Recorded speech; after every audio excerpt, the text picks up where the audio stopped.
Bienvenidos a una clase más de la serie de minerales. Nos vamos a centrar en lo que es el poder del potasio, cómo nos va a beneficiar, todo lo que es el ámbito de propiedades y funcionalidades que tiene este mineral en nuestro organismo, cantidades diarias recomendadas y pues un poquito también temas de excesos, carencias e interacciones.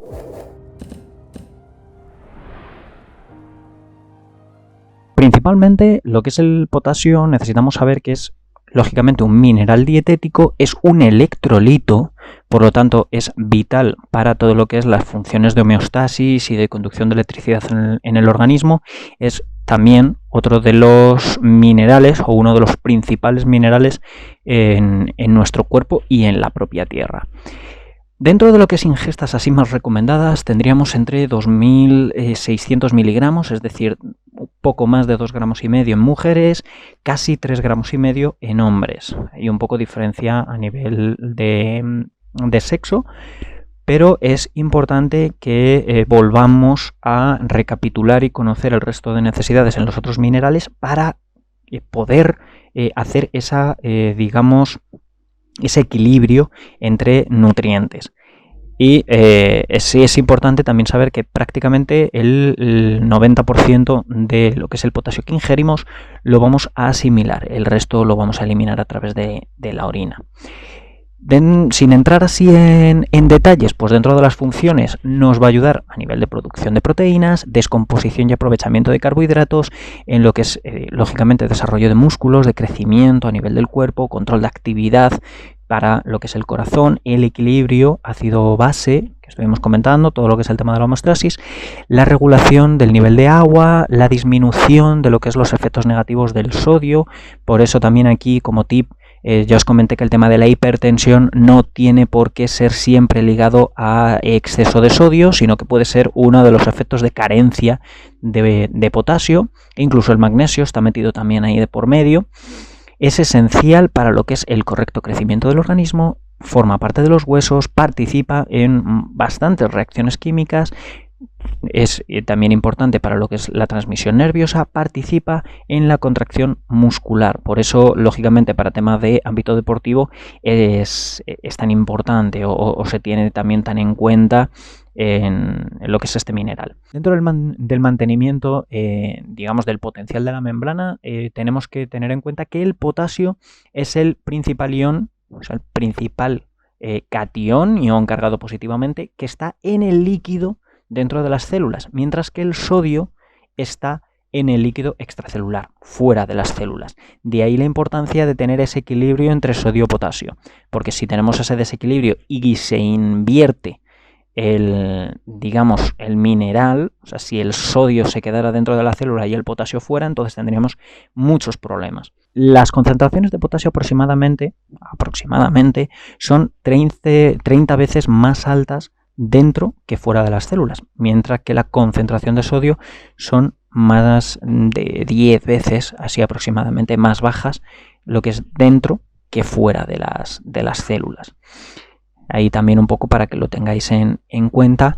Y bueno, aquí pues podríamos entrar un poco en detalle en explicando lo que es la bomba de sodio-potasio, pero no vamos a profundizar en este vídeo sobre ello. Simplemente pues con esto recalcaros esa importancia de tener el equilibrio entre estos dos minerales, sobre todo por el tema de lo de la hipertensión, como os comentaba en la diapositiva anterior.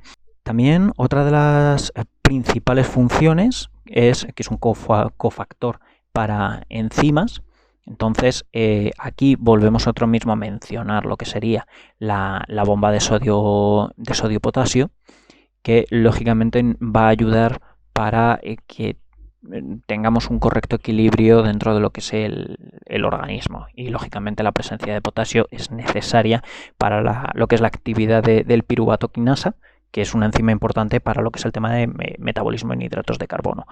De ahí, pues lógicamente, como os he comentado muchas veces con el tema de aminoácidos, con el tema de vitaminas, el tema de minerales, que nos ayudan mucho a poder utilizar y procesar de forma correcta los macronutrientes. Dentro de lo que es la presión arterial alta, problemas cerebrovasculares o cardiovasculares, lógicamente la presión alta está íntimamente relacionado con todo lo que es el tema de cardiovascular y cerebrovascular.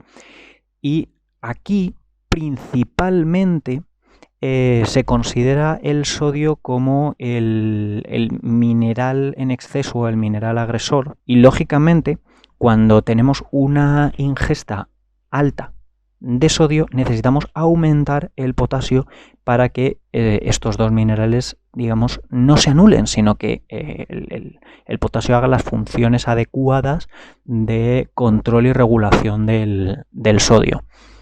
De ahí que también muchas veces cuando decimos, no, es que tengo que tomar un complemento específico también de potasio, o sea, tengo hipertensión, entonces voy a tomar exclusivamente potasio. No, hay que analizar el estilo de vida para ver realmente si estamos teniendo un exceso, qué carencias, porque pues lógicamente hay que regular. No es seguir tomando la misma cantidad de sodio, pero sí es aumentar la cantidad de potasio, bajar un poco la cantidad de sodio, etcétera. Y eso lógicamente va a ayudar a disminuir esa presión arterial. Para el ámbito de cálculos renales, pues también es otro punto bastante importante.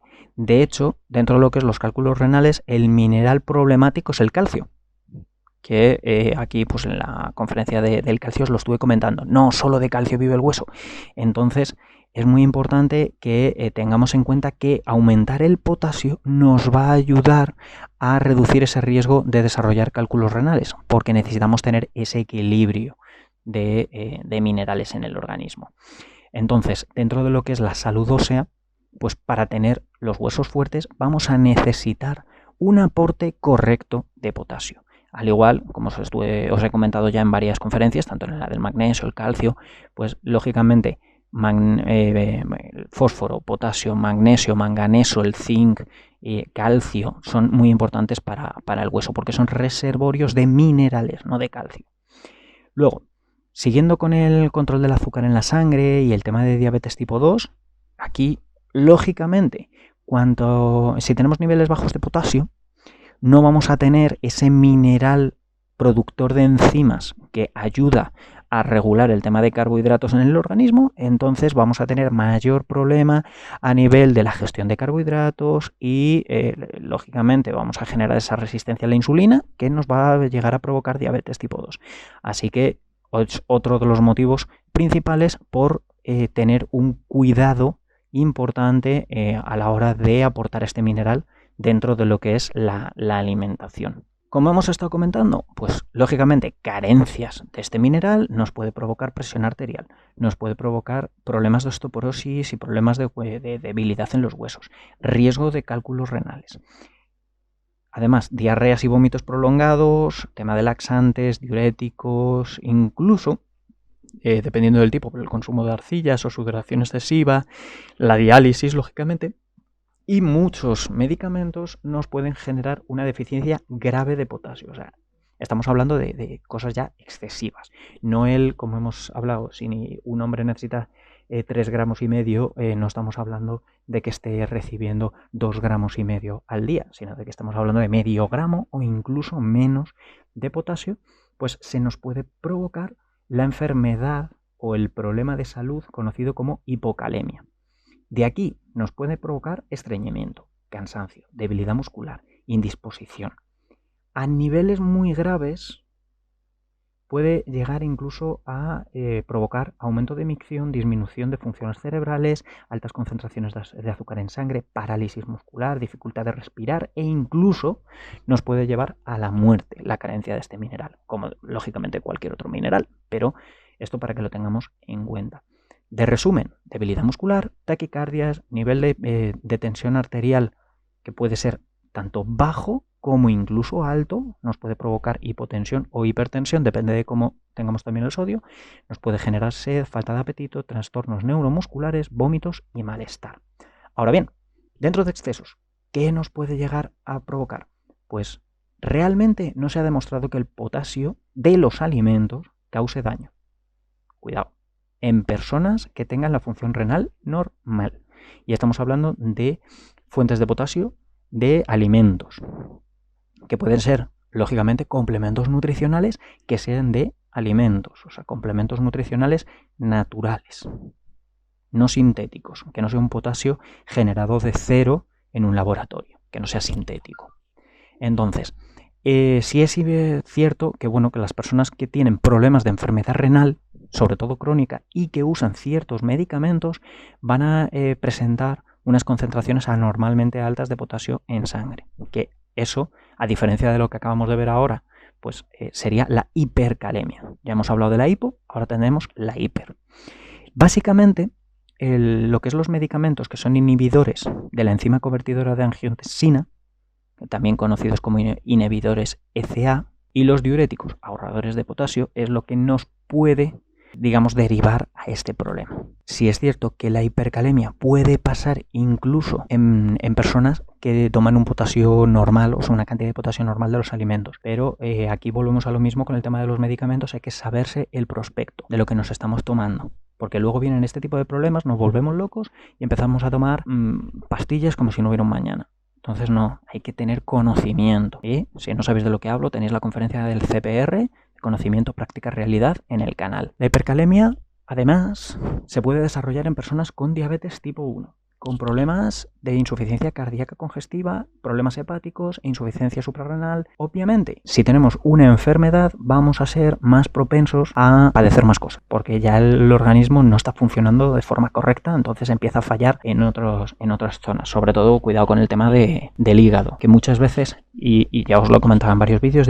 no, yo es que de golpe a porrazo en 2 meses me ha salido un problema hepático. No, los problemas hepáticos, el hígado, para que tenga un problema hay que estar machacándolo mucho durante muchos años, porque el hígado es el único órgano que se regenera. Entonces hay que tener un poquito también de conocimiento y de responsabilidad en eso. Y el hecho de que una parte de tu cuerpo no te duela o que en las analíticas te salga bien no significa que esté bien del todo. Por eso hay que tener conciencia y decir, no, si es que hasta que a mí algo no me duela, no me empiezo a cuidar. No, hay que empezar a cuidarse precisamente para que nunca te duela. Dentro de lo que es personas sanas, si consumimos mucho potasio a nivel de suplementos o sustitutos de sal, que sean, volvemos a lo mismo, sintéticos, nos puede llegar a generar pues esa hipercalemia. Y sobre todo, pues que si el cuerpo no es capaz de eliminar el exceso. Y ya sabéis que cuando tenemos esa posibilidad o ese riesgo de tener hipercalemia, siempre hay que estar con vuestro asesor, ya sea vuestro médico, vuestro naturópata, nutricionista, vuestro coach de alimentación, de nutrición, para ver cómo pues estáis consumiendo las cosas sin ningún tipo de problema, para que ajuste la alimentación, y siempre con controles periódicos. En interacciones, lógicamente, vamos a tener medicamentos que interactúan con el potasio, tanto a nivel de alimentos como a nivel de complementos nutricionales. ¿El problema es el alimento o el complemento? Depende de lo que tengamos, pero normalmente el problema siempre nos lo vamos a encontrar en el medicamento, porque en las interacciones lo que hacen es o disminuir el efecto del medicamento o amplificarlo. Y en ambos casos, si disminuye el efecto del medicamento, no vamos a tener los resultados debidos y nos tienen que subir la dosis. Y si lo amplifica, hay muchos medicamentos que nos pueden causar la muerte si asimilamos más de lo debido o más rápido de lo debido los principios de ese medicamento. Entonces siempre hay que vigilar el tema de los medicamentos, de la alimentación, y sobre todo estar en contacto directo con el médico si estamos tomando medicamentos. Muy, muy importante. Entonces, bueno, pues simplemente los inhibidores de lo que es la enzima convertidora de angiotensina, la ECA, como estuvimos hablando en diapositivas anteriores, bloqueadores de receptores de angiotensina también. Aquí, por ejemplo, os dejo el ejemplo del benacepril, el losartán, que son dos fármacos. Lógicamente estos disminuyen la cantidad de potasio que se pierde en la orina y puede hacer que las concentraciones de potasio sean más. Diuréticos carentes de potasio, como por ejemplo pues tendríamos la amilorida, que es el midamor, tendríamos el aldactone, que estos se usan para tratar presión arterial alta, insuficiencia cardíaca congestiva. Luego diuréticos de asa y tiacídicos, como el Lasix, Pumex, Diuril, el Zorasolin, pues igual. Se utilizan pues para tratar presión arterial alta y edema. Aquí volvemos a lo mismo, es muy importante valorar el estilo de vida. Si tenemos la presión alta hay que ver por qué, de dónde viene. Esto no significa que no haya que tomar el medicamento o que no haya que preguntar al médico. Simplemente hay que valorar primero el estilo de vida. Si tenemos un estilo de vida incorrecto, por mucho medicamento que tomemos, no nos va a solucionar el problema. Entonces, ya por ir terminando, dentro de lo que es la ingesta diaria recomendada, desde los 6 primeros meses de vida tendríamos 400 miligramos al día, sube a 860 en los 6 meses siguientes, en los 2 de 1 a 3 años, los 2 años siguientes se nos pondría en 2000 miligramos, de 4 a 8 años en 2 gramos 300, nos subiría a 2 gramos y medio de 9 a 13, en hombres y ya en mujeres se nos quedan en 2,3, para adolescentes hasta 18 años en hombres nos sube a 3 gramos, mujeres siguen 2,3 y ya para partir de 19 años o más se nos quedarían en los 3,4 que mencionaba al principio en hombres y los 2,6 en mujeres. Y dentro de lo que es mujeres, el embarazo realmente no varía particularmente, son 300 miligramos adicionales, es decir, adolescentes embarazadas entre 14 y 18 años serían 2600 en vez de 2300, para el resto de mujeres 2900 en vez de 2000, y en periodo de lactancia también sube un poquito, pero se nos sube 200 miligramos respectivamente. Os dejo la diapositiva con las referencias por si queréis echarle ahí un ojo, y nos vemos la semana que viene con los alimentos que contienen este mineral.